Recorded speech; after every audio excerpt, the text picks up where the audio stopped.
Well, for more on this, I'm joined by Jacques Reland. He's a lecturer in French Affairs at the London Metropolitan University. Jacques, thanks very much for being with us this evening. So basically, over the next month or so, we're going to see France's dirty linen being washed in public. And I can imagine, once again, the whole country is going to be glued to watching this unfold. I think the people are a bit bored in France with it, because this story has been going on about 3 years. It's so complex, murky, that people have enough. But maybe the trial will revive their interest in the story, because there we'll have evidence from really the people involved. Before were a bit distant. Some of them, especially the two people at the root of the scandal, which is Monsieur Jacques Reland and Imad Laoud. What is the central question that the trial is trying to answer? Okay, we already know that there was an attempt to smear quite a lot of people, and it was done by these two people I just mentioned. The list contained a lot of business rivals of the very well-known as paranoid Mr. Jacques Reland.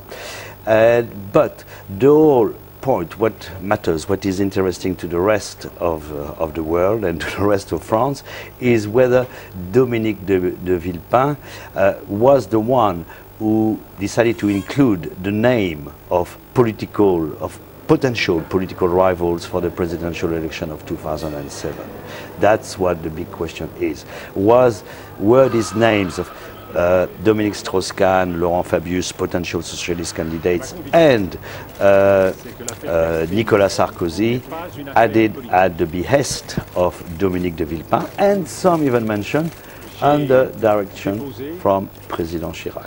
Do you think it's fair to say, Jacques, that this trial boils down in some way to the rivalry between these two men, between Villepin and Mr. Sarkozy? Absolutely. I mean, that's what makes it the big story that it is. And actually, that's what de Villepin has been saying, that it's an obsession on the part of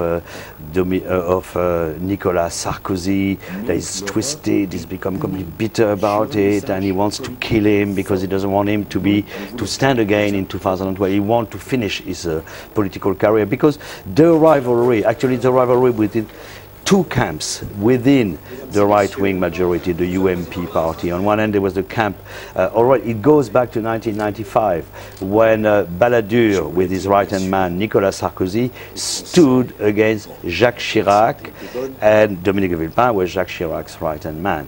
So eventually, Nicolas Sarkozy was brought back into the governments, into the second, after 2002, and from then on it became obvious that Sarkozy was going to want to stand as a candidate, and Dominique de Villepin did not want that, nor did Jacques Chirac.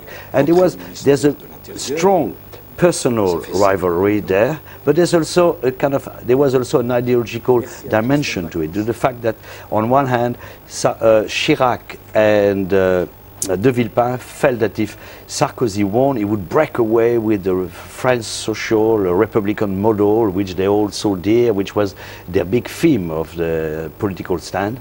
And therefore, that's why, funnily enough, you have quite a few people are fairly sympathetic. They don't know whether de Villepin has done it, but they think if he's done it, well, it's part and parcel of dirty politics, has done practice in the French way, and he did it for a good reason, to spare the French people the danger of Nicolas Sarkozy, who wanted to turn them into Anglo-Americans.